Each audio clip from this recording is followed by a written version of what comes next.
अस्सलाम वालेकुम, मैं शहजाद भट्ट और तुसी देख रहे हो तुहाडा अपना यूट्यूब चैनल। तकने वाले सारे संगिया दोस्तों रिक्वेस्ट करता कि साढ़े यूट्यूब से सबसक्राइब करो। हफ्तावारी तारीखी सीरीज़ ने वाले नाल मैं हाज़र होया। साड़ी तारीख है 4 मई तो लेकर 10 मई तक। मैं पहले दसा भी इन्हां इस हफ्ते में किहड़े दुनिया के मशहूर वाक़यात होए और किहड़े ते असीं गल करसां। 4 मई 1979 बरतानिया की पहली खतून वज़ीर आज़म मार्गरेट थैचर वज़ीर आज़म बनी।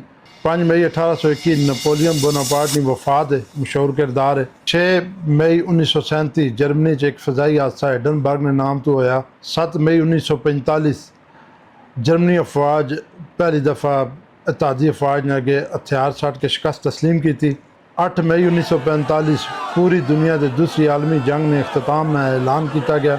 9 मई 2023 पाकिस्तानी सियासी एहतजाज ने वाले लेके यादगार दिन है जो मुद्दों याद रखा जासी। 10 मई 1994 नेल्सन मंडेला वो शख्स पहला स्याह फाम शख्स है जो जनूबी अफ्रीका ने सदर बना। असी गल भी जी अज करसा नेल्सन मंडेला तो करसा किस तरह वो जेल च रहे कि उन्होंने जदोजहद रही और किस तरह वो अपने नज़रिए कामयाब हुए। नेल्सन मंडेला की पैदाइश 18 जुलाई 1918 अफ्रीकी कस्बे मोवीज़ो ने कबीले थिम्बो ने शाही घराने च हुई। वालद की तरफ ना जड़ा मिलया और रूनी या लाला मंडेला और नेल्सन ना जड़ा ना है वो स्कूल मिलया। बचपन अपने ग्रां गुजारिया और जी अफ्रीकी जिंदगी और अफ्रीकी रस्म व रवाज कबायली रस्म व रवाज तक है। बचपन जी नेल्सन मंडेला इंसाफ और क्यादत ना एहसास होया। इब्तदाई तलीम मिशनरी स्कूल हासिल की थी और बाद यूनिवर्सिटी ऑफ फोर्ट ईयर कानूनी डिग्री हासिल की थी और पहले स्याह फाम वकील जनूबी अफ्रीका बने। 1940 Nelson Mandela national African Congress शमूलियत अख्तियार की थी और बाज़ाब्ता प्रैक्टिकल सियासत हिस्सा किया और इस नाल ही जेड़ा नस्ल परस्ती ने खिलाफ वाजे अपना मौक़िफ़ अख्तियार किया और इसकी मुखालफत शुरू की थी। और इसकी सब तो बड़ी वजह ये कि जो अफ्रीका उस टाइम आबादी 80% स्याह फाम नहीं है, 11% गंदमी रंग ने लोग है जोड़े टोटल 91% आबादी बढ़नी और 9% लोग जोड़े गोरे नीदरलैंड ने जो अज उस टाइम तो 300 साल पहले उस मुल्क चाहे वही काबज़ है वही हुक्मरान है। जो बरतानवी राज ने ज़ेर तसल्लत जनूबी अफ्रीका रहा जिस टाइम 1900 दूसरी जंग अजीम तो बाद अफ्रीका भी जिस बरतानिया वापस गया अफ्रीका आज़ाद होया उत्थे अपने मनपसंद डच लोग जोड़े गोरे इन्हें उत्थे हुक्मरान मुकर्रर करके चले गए। और इस लैवल की नस्ल परस्ती है कि 91% लोग जोड़े उस मुल्क ने असल रहायशी है। इन्होंने हर चीज़ बस स्कूल इबादत गावां खाने पीने ने होटल हर जी भी चीज़ अवामी चीज़ जी भी है या पब्लिक ने जी इस्तेमाल की चीज़ उन्होंने लैदा ही 9% जो शहीद हुक्मरान है 9% लोग जोड़े गोरे उन्होंने लैदा ही। इसी नस्ल परस्ती के खिलाफ बहुत ज़्यादा लोगों आवाज़ उठाई लेकिन जी सब तो ज़्यादा मौसर और पूरी दुनिया से जी आवाज़ पहुँची और नेल्सन मंडेला ने नेल्सन मंडेला पहली दफ़ा जो एहतजाज किया 1952 किया। उन्होंने बस ना जोड़ा कराया आ वो ज़्यादा होया उस किराए के खिलाफ अफ्रीकी लोग बहुत ज़्यादा बाहर आए। तकरीबन 10,000 अफराद उस एहतजाज शामिल है जिसकी क्यादत नेल्सन मंडेला की थी और 9 रोज़ तक बिल्कुल बसा खाली गई। जी बस कंपनी उस किराया जो इजाफा वापस लिया वो पहला एक एहतजाज है जिथे स्याह फाम लोगों की गल मनी गई। जोड़ा इस एहतजाज लीड करना पाया वो शख्स है नेल्सन मंडेला जो कि वाहिद शख्स है। बहुत घट लोगों ऐसे लोग स्याह फाम है जोड़ा पढ़िया लिखा और नस्ल परस्ती के खिलाफ जोड़ा बोलना पाया। इसी शख्स ने इसी तरह नस्ल परस्ती के खिलाफ एहतजाज करना है। जिस टाइम हुकूमत की तरफों एहतजाज के खिलाफ सख्ती ज़्यादा हुई फिर मुसल्ला जो एहतजाज है उन्होंने हमायत की थी नेल्सन मंडेला। एहतजाज की सूरत 1962 नेल्सन मंडेला गिरफ्तार किया गया और गिरफ्तारी तो लैके 1990 तक तकरीबन ये 27 साल जी कैद की जिंदगी इस नेल्सन मंडेला अपनी तालीम और अपनी क्यादत जेल जारी रखी। और सब तो बड़ा जोड़ा सबक अपने चाहने वाले अपने फॉलोअर्स ने दिता वो ये है कि तुसी ज़्यादा तालीम हासिल करो अपने बच्चों भी तालीम दिलवाओ। और ये ही वो फलसफा है जिस फलसफे की वजह तो नेल्सन मंडेला जिस टाइम रिहा होने तो फौरन बाद जो इलैक्शन होए मुज़ाकरात तो बाद उस इलैक्शन पहले अफ्रीकी सदर मुंतखब होए। वजह है कि उन्हें 27 साल अपनी कौम जो स्याह फाम है उन्हें तलीम ने जेवर तो रास्ता किया और तलीम की ताकत जिस टाइम उन्होंने को आई वो अपने हकूक मंगना शुरू होए पब्लिकली। तो फिर जो 9% गोरे मुसलत है वो ये गल समझ गए कि हूँ इस कौम जिस तलीम का शऊर मिल गया इस दबाना नामुमकिन है।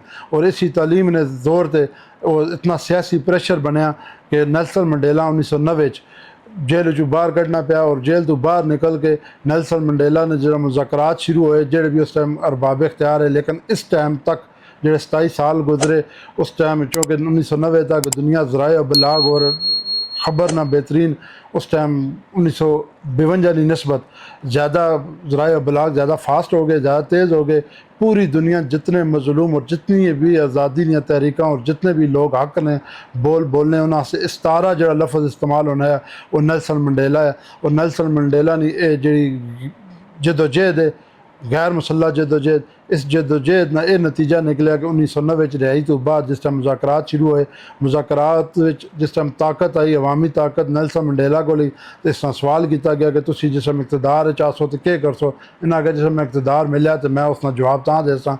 लेकिन 1990 तो लैके 1994 तक 4 साल लगे इस सिस्टम सारे ठीक करना। ऐसा मुल्क जिस विच एक स्याह फाम किसी सफेद फार्म ने बराबर बहने की इजाज़त नहीं उस मुल्क उसी स्याह फार्म जो 80% है और 11% जो गंदमी है इन्हें वोट ना हक मिले और उस वोट ने हक का इस्तेमाल करने 1994 पहली दफ़ा इसी नेल्सन मंडेला स्याह फार्म पहला जनूबी अफ्रीकी ताकतवर तरीन सदर मुंतखब किया गया। लेकिन सदर मुंतखब होने तो 1 साल पहले 1993 अमन नोबल इनाम जो नेल्सन मंडेला मिले इन्होंने जदोजहद का एतराफ़ किया गया इंटरनेशनली। हर कौम हर मुल्क हर फ़िरके हर कौमियत ने लोग इन्होंने जदोजहद ना एतराफ़ किया और तारीफ़ की थी। जिस टाइम नेल्सन मंडेला पहले बाज़ाब्ता सदर मुंतखब होए और पहली गल जी इन्हों को सवाल किया गया कि तुम हुण के कर सो। इन्हें कहा कि मैं इंतकाम की जगह नफरत की जगह तो मुहब्बत और इंतकाम की जगह तो मैं माफ़ी ना ऐलान करना। ये वो कदम है पूरी दुनिया ने जेड़े लोग उस टाइम इस कवरेज करने पे जे लोग इंटरनेशनल सियासत में रगबत रखने वो इस गल तो इंतहाई हैरान होए कि इतनी बड़ी अजीतां कटने वाला शख्स किस तरह उसे आम माफ़ी ना ऐलान किया। और ये आम माफ़ी जनूबी अफ्रीका वहाँ अज दुनिया ने जदीद तरीन मुल्कां शामिल करनी। अज उत्थे जेड़े गोरे मौजूद उन्होंने तादाद हुण भी घट है वो बिल्कुल बराबरी सतह ते। इसी तरह उत्थे हर इंसान समझा वैना जात पात रंग नस्ल ये सारिया चीज़ां ख़त्म हो गई। इस सारा सेहरा नेल्सन मंडेला जाना और नेल्सन मंडेला नहीं वजह तो बाकी दुनिया ते जितने भी लोग है। अगर असी पाकिस्तान की गल करें तो पाकिस्तान में भी 1990 1970 75 की दहाई नस्ली तसब बहुत ज़्यादा है बहुत घट हो गया।